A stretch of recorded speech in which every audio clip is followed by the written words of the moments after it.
Labdien! Šodien mēs izveidosim ierakstīto prezentāciju, kas ir viena no lieliskajiem Canvas piedāvātajiem risinājumiem, ja vēlamies kaut ko prezentēt, bet reizē nevaram būt klāt vietā, kur mums jāprezentē. Tātad, izejam Canvas galvenajā lapā, šeit, kur ir izvēle ar dažādiem piedāvājumiem, un paņemam prezentāciju. Mēs varam turpināt veidot prezentāciju paši, paņemot dažādus elementus,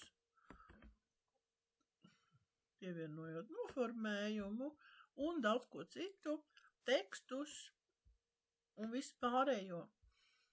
Mēs varam paņemt gatavu noformējumu, piemēram, šeit izvēlēties kādu no prezentācijām, kuras mums patīk, un strādāt ar viņām,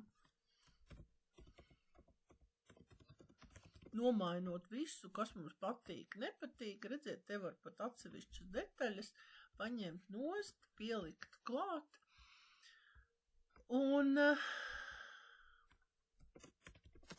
ieliekam savu vārdu, šādi te, un mēs varam maliņā paņemt augšu pielādēt, un paņemt kādu gatavu prezentāciju. Piemēram, šo te par drošību internetā.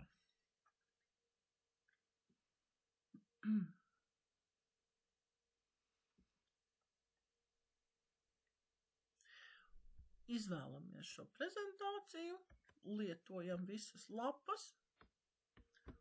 Redz, mums uzreiz nomainās. Noteikti pārbaudam, vai mums ir saglabājies noformējums tāds, kāds viņš bija mūsu prezentācijā. Jo Canvas formāts nedaudz atšķirs no PowerPoint formāta, tāpēc ir jāskatās, kas tur beigās sanāk, vai nevajag kaut ko pieregulēt. Ja mēs konstatējam, ka viss ir kārtībā, tad mēs varam klikšķināt šeit augšā podziņu prezentēt, bet pirmais, kas mums ir nepieciešams, mēs ierakstam virsrakstu, lai atceramies, ka tā ir mūsu tāda konkrētā prezentācija. Šeit ir drošība internetā, tas ir mācību līdzeklis, un tad, kad esam uzlikuši nosaukumu, lai varam savu prezentāciju atrast, uzklikšķinam uz podziņu prezentēt, un šeit nevis vienkārši sākam prezentēt, bet izvēlamies podziņu prezentēt un ierakstīt. Parādās mūsu seja un klikšķinam tālāk. Parādās doties uz ierakstu studiju. Tātad, šeit mēs varam uzlikt kameru pieregulēt un pārbaudīt, vai mikrofons ir gan jūtīgs un sākt ierakstīšanu.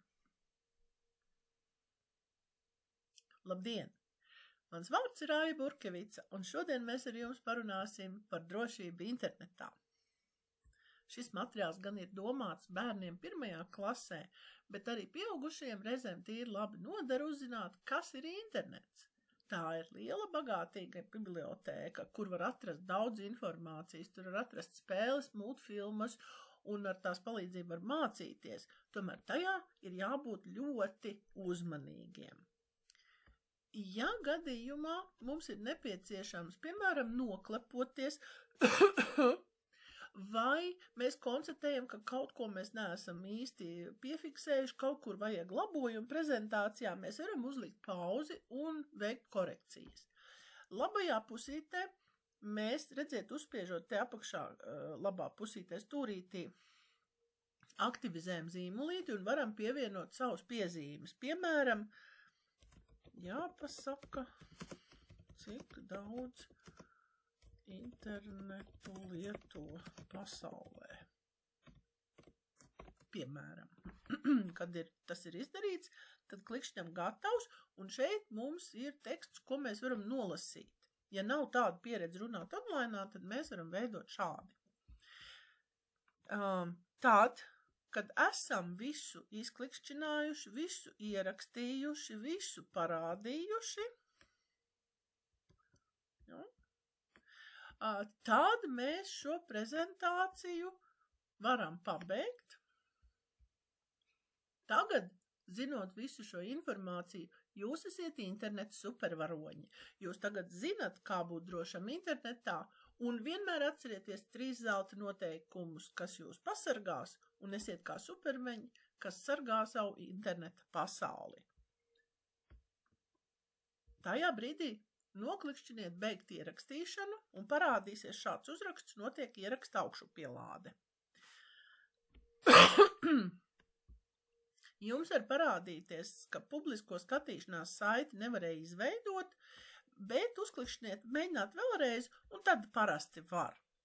Ja šo saiti jūs nokopēsiet, tad varēsiet to pievienot jebkur vēstulē, kā e-pastvēstuli, kā WhatsApp ziņu vai Messengerī, un jūs varat to izmantot arī kā patstāvīgā darba apliecinājumu pievienojot noslēgumā. Es ieteiktu noteikti lejupielādēt jūsu darināto darbiņu, jo, protams, Canvas vietne to saglabās drošībā un tas nekur nepazudīs, bet varbūt jūs gribēsiet pastrādāt ar šo video, varbūt jūs viņu gribēsiet pakoriģēt, jo viņš tiek lejuplādēts MP4 video formātā. Šo te video jūs līdz ar to varat izmantot gan kā YouTube video, Facebookam, TikTokam, jebkurai vietnē, kur ir nepieciešams video.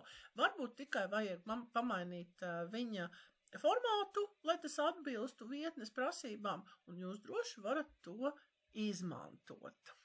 Lūk, man ir lejuplādējies video, ko es tūlīt ielādēšu YouTube, lai jūs varētu skatīties un veidot savu ierakstīto prezentāciju.